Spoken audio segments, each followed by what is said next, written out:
Bang Sunan, Kak Berbi mungkin boleh diceritakan kedatangan hari ini ke Polres Jakarta Selatan terkait laporan apa dari kasus apa, Bang?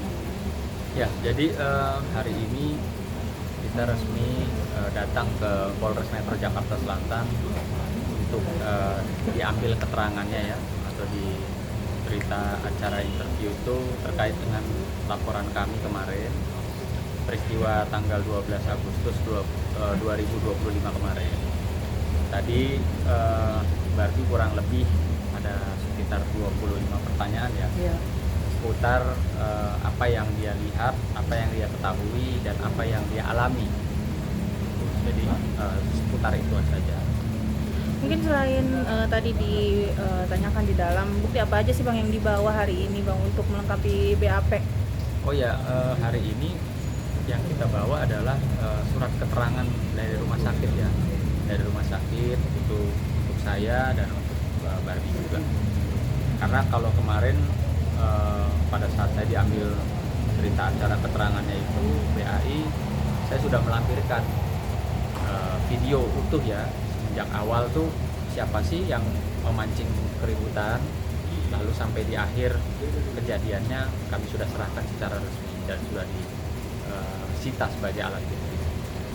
Bang, ini kan bisa dibilang dari pihak Abang berserta dengan para saksi kan sudah dipanggil ya Bang untuk pemeriksaan BAP hari ini. Mungkin sempat mendengar juga nggak sih dari pihak sana yang dilaporkan sudah menjalani BAP atau belum Bang? Nggak ada info, kita juga nggak cari tahu lah. Artinya karena memang dari awal ini keputusan kami untuk melaporkan ya memang apa adanya dan apa yang kita alami gitu aja. Dan kalau lagi-lagi pihak mereka bilang kan saya sudah bikin surat, kenapa dilaporkan? Nah, saya tanya balik, mereka kan juga advokat ya. Yang kita laporkan ini semua nggak ada orang sipil loh. Yang kami laporkan advokat juga. Artinya mereka paham hukum. Bahwa surat pernyataan dengan surat perdamaian itu berbeda. Kalau memang kemarin ada perdamaian antara saya dan pihak-pihak terkait, yaitu pihak mereka, ada perdamaian, tentunya tidak mungkin ada laporan polisi. Ya, perlu ditegaskan. Jadi surat pernyataan permohonan maaf itu hanya meneruskan dari apa yang dia sampaikan setelah kami duga melakukan pemukulan terhadap saya. Karena video alat buktinya pun kami sampaikan pihak kepolisian setelah si terlapor melakukan pemukulan terhadap saya, dia langsung merespon maaf saya tidak sengaja. Artinya surat itu terbit bukan karena paksaan, tapi memang karena dia mengakui dari awal maaf saya tidak sengaja. Gitu. Lagi pula kalau dia bangun opini dipaksa, yang maksa siapa? Karena di situ kan jelas orang ada security gedung banyak dan dia tuh diamankan. Orang yang kami laporkan ini diamankan oleh pihak security. Gitu loh. Jadi sudah saya pastikan tidak ada itu yang namanya dipaksa atau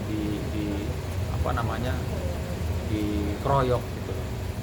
Nah, lagi-lagi yang saya agak lucu ya, laporannya itu dibilang saya mukul 3 kali. Itu di laporan mereka, dan pada saat mereka menyampaikan jumpa pers, mereka bilang Sunan Kalijaga pukul dia 3 kali. Sekarang coba bayangkan bagaimana kalau saya pukul 3 kali. Sekali saja saya pastikan dia jatuh atau paling tidak minimal kacamatanya pasti rusak. Entah bengkok, entah pecah kacanya, atau pastilah ada dampaknya kalau memang saya melakukan pemukulan sampai 3 kali. Nah, ini hal-hal yang perlu kami luruskan, bahwa silahkan kalian juga punya hak untuk melaporkan, tapi juga tolong ya segala sesuatunya itu sesuai dengan fakta yang terjadi. Jangan dilebihin, jangan dikurangin. Saya juga nggak minta dikurangin kok, tapi juga jangan dilebihin. Karena kalau dilebihin nanti kan ya berdampak akan kembali ke pihak mereka harus membuktikan. Kabar sendiri seperti apa sih mungkin saat kejadian itu kan? Ya, tadi kan aku di interview juga ya di BAI oleh penyidik. Jadi ditanyakan dari awal kronologisnya seperti apa. Yang saya lihat dari awal, ketika sebelum dimulainya acara, memang si pengacara Reja Gladys ini Namanya siapa? Udah resmi kita. Julianus ya. Julianus. Si Julianus ini awalnya memang dari awal menegur sapa Sunan, tapi dengan ekspresi yang satu buang muka, kedua juga dia salamannya sambil menepak dada, dimana saya rasa itu yang saya lihat ya, pukul dadanya tuh, nepak dadanya tuh terlalu keras gitu, karena kan bunyi tuh di studio pak gitu kan. Nah seperti orang kayak menantang gitu loh. Seharusnya kan kalau orang salaman kan benar-benar ya apa kabar, seperti dia lakukan dengan rekan-rekan yang lain. Ada adab dan etikanya. Ya, tapi emang ini dari awal kayaknya udah emosi yang tersulut dan tersimpan karena mau live kan. Oke. Setelah dari acara perdebatan-perdebatan yang saya lihat Sunan ini kan memang nyamperin ke Julianus ini untuk bertanya ada apa sih gitu loh, ada masalah sama gue, tapi dengan bahasa yang baik. Nah yang saya lihat juga Pak siapa namanya yang pakai batik pada saat itu, Pak Batubara ya. Pak Batubara mungkin dia juga udah emosi, dia mungkin jaga-jaga nih, mungkin ya dia takut mungkin Sunan mukul duluan atau seperti apa, malah dia yang mau mukul Sunan, dia malah pergerakannya udah begini kan. Di CCTV juga ada, Di video juga. di video juga ada, di CCTV ada, dia udah gini Sunan menghindar. Nah tiba-tiba terjadi kericuan mungkin beberapa menit, adalah pukulan yang nyasar tuh gitu kan ke rahangnya Sunan. Disitulah timbul kericuhan sampai dorong-dorongan, dan sampai posisi saya kan memang nggak di tengah ya, posisi saya agak di pinggir karena ada dorong dari tengah ke posisi saya, sampailah akhirnya ada yang injak jempol saya. Nah saya pada saat itu kan fokusnya ke Sunan aja, sampailah akhirnya saya ikut ngejar Sunan juga ya kan, sambil saya nge-live pada saat itu di TikTok. Tahu-taunya oh nggak berasa ya, kok jempol saya panas banget, kok basah licin gitu. Ternyata foto udah berdarah, dan itu juga ada videonya kan, darahnya juga selama 2 jam ngocor terus. Sampai ada Ayu Aulia juga itu apa bersihin luka saya, udah kasih Revanol masih juga berdarah, sampai sepatu saya juga sekarang darahnya juga masih belum saya lap, saya simpan buat jadi barang bukti gitu loh ya kan. Dan pada saat itu juga kondisinya juga itu saya melihat sendiri, dia juga membuat surat pernyataan untuk minta maaf.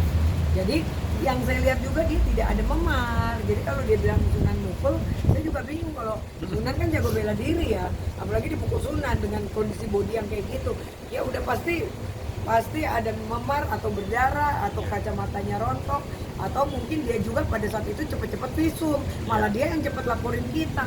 Kalau kok ini lucu, kita yang udah laporin duluan dia ikut-ikutan laporin. Ya mungkin itu hak dia lah untuk bargaining aja mungkin, ya nggak apa-apa. Sekarang kan kita sama-sama advokat, kita sama-sama siapa yang mendalilkan dia harus membuktikan. Kita juga punya bukti-bukti, dia juga silakan keluarkan bukti-bukti. Ya sudah, biar nanti penyidik ya kan yang akan memprosesnya seperti apa, kita tunggu aja gitu, di mana kebenaran yang sebenarnya terjadi. Sampai saat ini udah berapa saksi bang yang dibawa? Sudah 2. Totalnya akan dibawa? 2 aja Cukup ya. 2 lah. Cukup 2. Karena kan memang yang pada saat itu saksi itu apa sih? Melihat, mendengar, menyaksikan dan mengalami peristiwa itu. Udah cukup. Jadi ada Mbak Emma Waroka sama Mbak Berbi Mangsari. Bang, berarti saya tegaskan surat yang pernyataan itu dia bikin sendiri bukan karena paksaan. Ya gini loh. Kalau memang dia dari awal tidak menyatakan maaf saya nggak sengaja, nah boleh dia bilang saya maksa kasarnya, walaupun kan harus dibuktikan. Nah udah jelas setelah dia melakukan pemukulan terhadap saya, terekam jelas di video yang kami sudah serahkan, dia menyatakan maaf tidak sengaja. Nah Ada pernyataan juga. pernyataan itu terlebih dahulu setelah memukul saya, sehingga dia menuangkannya dalam surat. Karena saya bilang, Anda enak aja ya habis pukul saya terus minta maaf selesai, nggak mau, saya bilang saya nggak mau pernyataan tertulis. gitu. Lagi pula kalau dibilang dipaksa, masa iya sih seorang Sunan bisa maksa di studio orang banyak security, disaksikan banyak orang, kan udah hal yang nggak mungkin. Apalagi dia kan advokat, apapun yang terjadi Iya. ya kan dia juga punya bargaining dong kalau dia merasa tidak salah. Kalau merasa nggak salah, Iya. oh mohon maaf, saya jangan diintimidasi. Iya, Kalau dia saya bisa jadi dia, bargaining saya akan itu. nyatakan itu di Iya. tengah-tengah keramaian. Heeh. Oh mohon maaf Bang Nggak Sunan, bisa, iya. saya advokat juga, saya nggak Iya, mau betul. disuruh bikin pernyataan. Iya. Itu kalau dibilang disuruh. Betul. Karena apa? Saya nggak melakukan. Selesai. Dan pernyataan dia pada saat di studio kan dia menyatakan bahwa dia memang tidak diundang, tapi dia undangan dari Dokter Andreas. Diajak oleh Dokter Andreas, dan pada saat itu terlihat juga di CCTV Dokter Andreas juga cepet-cepet pada saat kejadian kericuan cepet-cepet ngambil handphone dari dia. Kita nggak tahu apa yang terjadi kan. Dia langsung Apa isi handphone tersebut, apa urgensinya sehingga pada saat Sampai si ketakutan pelaku gitu. itu diamankan oleh security, handphonenya ya, langsung diambil. si Dokter Andreas ini kami ketahui, kami lihat mendekati lalu meminta HP dari si terlapor, dan si terlapor menyerahkan kepada Dokter Andreas, sehingga Dokter Andreas sedang kami lihat bergegas meninggalkan TKP. Langsung pergi, dan dia juga kan tidak bilang bahwa dia itu pengacara Ya. gitu loh. Jadi dia juga berakting seolah dia orang biasa. Kita juga baru tahu dia seorang advokat ketika di jalan ya. Betul. Sunan ditelepon sama Dokter Samira. Bang Sunan, ada klarifikasi juga dari Dokter Andreas dan terlapor Iya. kalau katanya HP itu tuh HP-nya Bang Julianus, katanya makanya diambil, katanya seperti itu. Kita sih nggak tahu handphone Kita siapa. nggak tahu, nanti buktikan aja di proses penyidikan. kita sih nggak Kalau tahu. kami kan sudah serahkan alat buktinya. Sekarang logikanya ya, Iya. kita ngomong hukum tuh ada logika. Mereka bilang HP-nya Julianus. Iya. Kok bisa ada di kantongnya si Iya. pelaku pemukulan saya, iya kan? Sementara si pelaku pemukulan tidak pernah mengaku, ya, di hadapan media bahwa dia datang diajak oleh Julianus. Iya. Dia selalu menyatakan saya datang diajak Dokter Andreas. dari Itu awal. loh, ya. Jadi udahlah, nggak usah. Banyak Saya ini drama. kan udah belasan tahun jadi pengacara bidang hukum pidana, ya. Jadi jangan membuat alibi-alibi, Ya, buktiin jangan. aja lah. Nanti buktiin aja di sini, ya. Apa sih isinya? Apakah ada percakapan? Apa ada suruhan? Apa, kan kita nggak tahu. Iya. Lagi pula apa urgensinya? Iya. Kenapa nggak Julianus yang datang? Iya. Kalau memang betul HP-nya Julianus, kenapa nggak Julianus yang Yang menghampiri si Kenapa harus Dokter Andreas? siapa si Nov ini gitu loh, Iya. si pelaku, Iya. ya kan? Jadi udah jangan main alibi sama kita. Betul. Apalagi dia juga kan ngatain saya nenek-nenek, itu juga sudah saya laporkan gitu. Itu ada permintaan maaf juga pas diwawancara. Iya. Nah, ini kan artinya apa? Ini modusnya Dia sudah sama. mengakui, kan, berarti. Orangnya suka setelah melakukan Iya. sesuatu ya yang tidak pantas, Yes. ya seperti kayak pemukulan terhadap saya, dia langsung minta maaf. Sama Bu Barbie dia sengaja, Iya. ya, menyatakan Barbie ini nenek. Setelah Bu Barbie bereaksi, Heeh. melaporkan, dia minta maaf. Iya. Ya berarti kan kita masyarakat juga nggak bodoh lah, Iya, udah. berarti kan Itu dia yang berdrama. polanya seperti itu, Polanya berarti. begitu. Polanya Tidak seperti itu. bertanggung jawab kan. Membuka peluang untuk berdamai, Bang. Kita Iya sih. tidak kejar kata maaf loh ya. Iya, kita nggak Mbak Emma Waroka juga kemarin melaporkan tidak mengejar permohonan maaf. Iya. Yang kami kejar, Iya. karena kami sadar kami berhadapan dengan sesama rekan Iya, advokat. karena kita sama-sama. Yang kami kejar adalah pembuktian, Iya, ya. betul. Dia menyatakan Barbie Kumalasari nenek, dia menyatakan Emma Waroka nenek. Dia harus dan mampu membuktikan bahwa Barbie Kumalasari, Emma Waroka adalah seorang nenek yang punya cucu. Iya. Jadi itu yang kami kejar. Bukan dengan permohonan maaf. Dengan permohonan maaf dia yang bilang ya itu karena saya ngelihat apa sih ya kalau nggak salah ya Lebih ini tua pernyataan dia. Saya cuma ngelihat karena Barbie lebih tua ya saya pikir nenek-nenek itu Nggak kan bisa udah lah. seorang advokat loh, Bang Hotman Paris Advokat. aja sama aku ngargain aku, mana pernah aku Bang Hotman ngatain. Paris pernah panggil lo nggak nenek ada, nggak? nggak pernah Bercanda juga nggak bercanda pernah? nggak pernah. Bahkan aku bilang waktu di Singapura sama Bang Hotman Paris, aku bikin konten, wah ada gelandangan tuh, malahan Bang Hotman Paris itu aja nggak marah karena kan kita bercanda. Tapi kalau ini kan pernyataan dia jelas, dia bikin laporan di Polda, ya kan malah dia hadapan menyerang media. kita balik, malah dia bilang saya juga nggak terima itu siapa itu nenek Barbie Kumalasari. Jadi yang kita kejar bukan permohonan maaf dalam laporan kami. Yang Tapi kita kejar pembuktian adalah dia. pembuktian dia. Biar Dia masyarakat harus juga buktikan. tahu dia. Dia harus buktikan. Ini merusak rekan kerja kita kan, sesama advokat nggak boleh saling menghina dong. Ya. Kan udah tahu ada etika-etikanya. Mungkin kalau dia orang biasa kita maafkan, karena dia seorang advokat kita nggak akan maafkan. Ya. Ini udah penghinaan sesama rekan profesi. Ya. Oke? Oke, makasih Bang. Terima kasih.